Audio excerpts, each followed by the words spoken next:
Endowment fund क्या होता है? ये एक स्पेसिफिक पर्पस के लिए होता है। और अभी मैंने बताया कि donation for a specific purpose है, तो बैलेंस शीट में लाइबिलिटी साइड जाता है। ठीक है, तो वही इसमें लिखा है, it should be shown on the liability side as a separate item. Entrance fees, admission fees, ये फर्स्ट वीडियो में अभी मैंने रिकॉर्ड किया है। ठीक है, कि एज पर ठीक है, डोनेशन स्पेसिफिक पर्पस का बता दिया कि स्पेसिफिक डोनेशन और स्पेशल ग्रांट्स ये लाइबिलिटी साइड जाएंगे। ठीक है, क्योंकि ये स्पेसिफिक पर्पस के लिए हैं। जनरल डोनेशन और जनरल ग्रांट्स किस साइड जाएंगे? इनकम एंड एक्सपेंडिचर में जाएंगे, क्योंकि वो फॉर स्पेसिफिक पर्पस नहीं है। ये जो मैं बता रही हूँ, ये चैप्टर का बेस बनेगा। तुम लोग को चैप्टर के आगे जो भी प्रॉब्लम्स आएंगी, तुम लोग बार बार इसी को रेफर करोगे कि ये हमने ऐसे क्यों किया है और ऐसे क्यों नहीं किया है, तो उसका आंसर तुम्हें यहाँ मिलेगा। क्योंकि यहाँ पे मैं जो बता रही हूँ दिया है कि हमें कौन सी चीज़ें कैसे रिकॉर्ड करनी चाहिए। अब दिया लेगेसी। लेगेसी क्या होता है? जैसे कोई इंसान मर गया, ठीक है, उसने मरने के बाद लिखा था कि मेरी प्रॉपर्टी का इस्तेमाल इस तरीके से होना चाहिए। ठीक है, मतलब एक तरीके की विल। ठीक है, फॉर एग्जाम्पल कोई इंसान मर रहा है, उसके पास 10,000 रुपये हैं और वो बोल रहा है कि 10,000 रुपये इस सोसाइटी में इस्तेमाल होने चाहिए, तो वो सोसाइटी के लिए रेसिप्ट तो हुई, पर क्या वो इनकम एंड एक्सपेंडिचर में आएगी? नहीं आएगी। वाई? क्योंकि इंसान अपनी ज़िंदगी में एक ही बार मरता है ना, और ये रिकरिंग नेचर का नहीं है। ठीक है, तो वो कैपिटल, इंसान अपनी जिंदगी में एक ही बार मरता है। ठीक है, मैं मरती हूँ ना थोड़ा थोड़ा करके। as such it is treated as capital receipt and added to capital fund on the liability side. legacy क्या होता है, कैसे रिकॉर्ड होता है? added to capital fund on the liability side. अब sale of old asset, क्या? इसको capitalise क्यों करेंगे? क्योंकि इंसान की जिंदगी में एक बार, नहीं नहीं, उसकी बात नहीं कर रही मैं, मतलब है कि एसेट साइड भी तो लिख सकते हैं ना कि लेगेसी अकाउंट ला। एसेट साइड नहीं। कोई इंसान मर रहा है, वो बोल रहा है 10,000 रुपये इस सोसाइटी में मुझे देना है, हाँ लाइबिलिटी, तो कैपिटल बन रही है ना। लाइबिलिटी बना सकता है ना। कैपिटल वही तो हो रहा है, कैपिटल फंड में जा रहा है, ऐड हो रहा है। तो कैपिटल में ऐड करके क्यों लिख तो रहे हैं? इंसान मुझे पैसे दे रहा है, किसी काम के लिए दे रहा है ना, मेरी अच्छा, लाइबिलिटी हुई ना। सही कह रही है। मैं पूछना है कि इसको हम लोग कैपिटल में क्यों ऐड, उसको कैपिटलाइज क्यों कर रहे हैं? तो क्या करना चाहिए? एसेट साइड लिखना चाहिए। नहीं, और एक तरीके से तुम लाइबिलिटी साइड अगर लिखते तो उसका मतलब हो जाता कि तुम्हें वो पैसे वापस करने, पर क्या तुम्हें पैसे वापस करना है?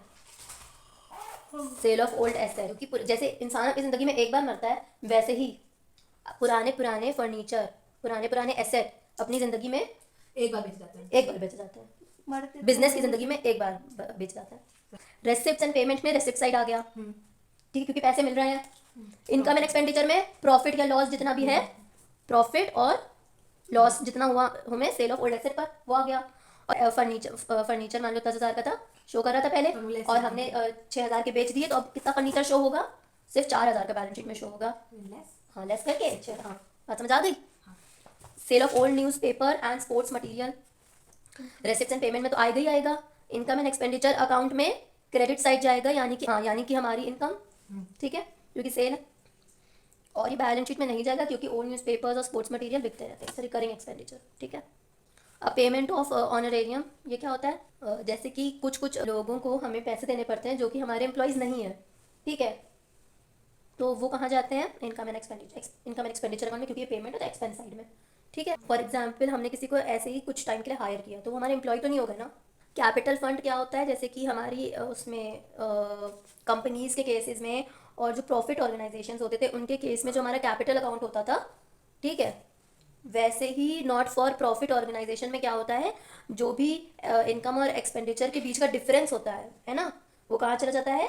एक तरीके से वही कैपिटल फंड बन जाता है। मतलब इनकम साइड को टोटल किया, एक्सपेंस को टोटल किया, दोनों को माइनस किया, अब जो डिफरेंस आ रहा है वो क्या बन जाएगा?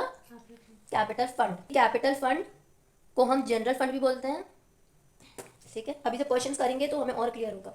अच्छा, स्पेशल फंड क्या होता है? फॉर एग्जांपल हमने हमारा कोई स्पोर्ट्स का नॉट फॉर प्रॉफिट ऑर्गेनाइजेशन है और उसमें हमने स्पोर्ट्स फंड बनाया हुआ है, ठीक है, तो अब हम जितने भी खर्चे कर रहे हैं स्पोर्ट्स से रिलेटेड और जितने भी हमारी कमाई हो रही है स्पोर्ट्स से रिलेटेड, वो सब स्पोर्ट्स फंड में ऐड और सब्ट्रैक्ट होती जाएगी। बात समझ आ रही है?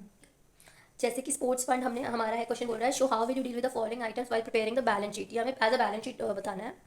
स्पोर्ट्स फंड हमारा 1 अप्रैल 20, अब क्योंकि एज अ 31 मार्च 2019 है, इसका मतलब हमें बैलेंस शीट 1 अप्रैल 2018 टू 31 मार्च 2019 बनानी है। अब स्पोर्ट्स फंड 1 अप्रैल 2018 को 5 लाख है। स्पोर्ट्स फंड है क्योंकि, तो ये हमारा लाइबिलिटी साइड में जाएगा, ठीक। स्पोर्ट्स फंड का ओपनिंग बैलेंस है, स्पोर्ट्स फंड वाला लाइबिलिटी साइड में क्यों आएगा? क्योंकि वो हमने किसी स्पेसिफिक पर्पस के लिए बनाया है, इसलिए वो लाइबिलिटी साइड जाएगा। अरे वो कैपिटल के तरीके है, स्पेशल फंड देखो लिखा। स्पेशल फंड है। अब 10% sports fund investment on 1 April 2018, income, ये एसेट है, ठीक है, क्यों? क्योंकि इस पर हमें क्या मिल रहा है? इंटरेस्ट मिल रहा है, ठीक है। हमने एक स्पोर्ट्स फंड इन्वेस्टमेंट अकाउंट खोला है और उस पर जो भी हमें इंटरेस्ट मिल रहा है वो हम कहाँ ऐड करते जाएंगे, स्पोर्ट्स फंड में ऐड करते जाएंगे। तो समझ आया कि स्पोर्ट्स फंड और स्पोर्ट्स फंड इन्वेस्टमेंट में क्या डिफरेंस होता है। स्पोर्ट्स फंड इन्वेस्टमेंट हमारा एक तरीके का एक एसेट अकाउंट होता है जिससे हमें इंटरेस्ट मिल रहा है, और स्पोर्ट्स फंड इन्वेस्टमेंट से हमें जो भी इंटरेस्ट मिल रहा है वो हम कहाँ जोड़ते जाएंगे, स्पोर्ट्स फंड में। ठीक है, अब यहाँ लिखा है स्पोर्ट्स फंड ऑन 1 अप्रैल 2018। तो स्पोर्ट्स फंड ये ऑन 1 अप्रैल 2018 का क्या मतलब है कि स्पोर्ट्स फंड का ओपनिंग बैलेंस है कितना है, 5 लाख। और यहाँ लिखा है 10% स्पोर्ट्स फंड इन्वेस्टमेंट ऑन 1 अप्रैल 2018, 5 लाख। तो ये किस साइड आएगा 10% sports fund investment, asset side में, क्योंकि हमें इससे इनकम हो रही है, क्योंकि ये हमारा इन्वेस्टमेंट अकाउंट है। कितना है, 5 लाख रुपए। अब लिखा interest received on sports fund investment, जो भी हमें इंटरेस्ट रिसीव हो रहा है स्पोर्ट्स फंड इन्वेस्टमेंट से, ये हम कहाँ जोड़ते जाएंगे, स्पोर्ट्स फंड में। तो कितना इंटरेस्ट है, 37,500। अब एक बात और बताओ, 5 लाख पर 10% इंटरेस्ट मिल रहा है ना, तो कितना इंटरेस्ट हुआ, 50,000। ठीक है, पर हम मिला कितना, 37,500। तो कितना और मिलना बचा है, कितना और मिलना बचा, एक्रू और कितना होना है, और कितना एक्रू हुआ है, 12,500। ये हमने कैसे निकाला 12,500, 50,000 माइनस 37,500। और ये मेरा 50,000 कहाँ से आ रहा है, 5 लाख का 10% इंटरेस्ट है इस पर, स्पोर्ट्स फंड इन्वेस्टमेंट पर। बात समझ आई थी। अब देखिए डोनेशन फॉर स्पोर्ट्स फंड, हमें स्पोर्ट्स फंड के लिए डोनेशन मिला है। मेरे को ये पूछना है कि तुमने 10% स्पोर्ट्स फंड इन्वेस्टमेंट्स को ऐड क्यों किया स्पोर्ट्स फंड पे। तो बहुत अच्छा क्वेश्चन मिला, बहुत अच्छा, क्योंकि स्पोर्ट्स फंड पर मैंने बताया था जो भी स्पोर्ट्स के लिए अब इनकम होगी या जो भी स्पोर्ट्स के लिए एक्सपेंस होगा वो हम कहाँ जोड़ेंगे, घटाएंगे, स्पोर्ट्स फंड में जोड़ेंगे, घटाएंगे। इन्वेस्ट हम लोग कर रहे हैं तो फिर हमारे लिए हमने स्पोर्ट्स फंड के लिए इन्वेस्टमेंट अकाउंट बनाया है, तो स्पोर्ट्स फंड इन्वेस्टमेंट अकाउंट पर जितनी भी इनकम होगी हमारी, जितना भी इंटरेस्ट रिसीव्ड होगा वो हम स्पोर्ट्स फंड में ही तो डालेंगे। ठीक है, जैसे कि तुम किसी के वेजेस 50,000 है साल भर के, ठीक है, मजदूर था, मजदूरी करके चला गया, तो उसके साल भर के कितना एक हुआ है, 50,000। पर हमने अगर उसको सिर्फ 20,000 दिया है तो उसे और कितना देना बचा है, तो पर क्योंकि हमने सिर्फ 20,000 दिया तो हमने 30,000 रिमेनिंग एक्रूड लिख लिया है। समझ आ रही है बात। डोनेशन फॉर स्पोर्ट्स फंड है 1,20,000, स्पोर्ट्स फंड पर्टिकुलर पर्पस के लिए हमें डोनेशन मिला है ना, और क्योंकि ये स्पोर्ट्स फंड है तो हम इसी में ऐड कर देंगे कितना, स्पोर्ट्स फंड पर डोनेशन फॉर स्पोर्ट्स फंड कितना, 1,20,000।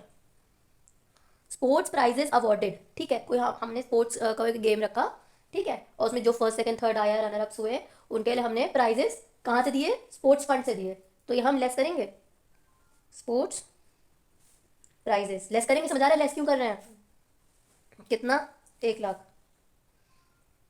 अब लिखा है एक्सपेंसेस ऑन स्पोर्ट्स इवेंट्स, हमने स्पोर्ट इवेंट रखा था, चाय पानी नाश्ते का खर्चा, ऑर्गेनाइज इवेंट ऑर्गेनाइज कराया उसका खर्चा, ठीक है, ये सब लेस करेंगे क्योंकि एक्सपेंसेस हैं, कितना, 15,000। बात समझ आ गई। जो आएगा आंसर वो इस कॉलम में लिख देना, कितना है, 5,55,000। ठीक है, बात समझ आ रही, कर लोगी, क्लियर है। हाँ, यहाँ भी हम इंटरेस्ट एक्रूड लिखेंगे क्योंकि ये हमें फ्यूचर में मिलेंगे, ठीक है। तो यहाँ पे क्या लिखा? क्योंकि हमने स्पोर्ट्स फंड में ऐड कर दिया है, स्पोर्ट्स फंड में जाएगा तो पूरा ही पैसा ना, भले ही हमें नहीं मिला है पर हम दिखाएंगे तो ना अपने स्पोर्ट्स फंड में कि हाँ वो लाइबिलिटी साइड में स्पोर्ट्स फंड में ऐड हो गया है। नहीं बात समझ आ रही है। इंटरेस्ट एक्रूड 12,500, ठीक, ये हमने ऐड क्यों किया है, क्योंकि जो भी हमें इससे पैसा मिलेगा वो हम यहाँ जोड़ देंगे, इसलिए हमने इसको यहाँ ऐड करा है, ठीक है। और इंटरेस्ट एक्रूड एसेट साइड में क्यों लिखा है, क्योंकि ये फ्यूचर में पैसे मिलेंगे, अभी मिले नहीं है। बात समझ आ गई।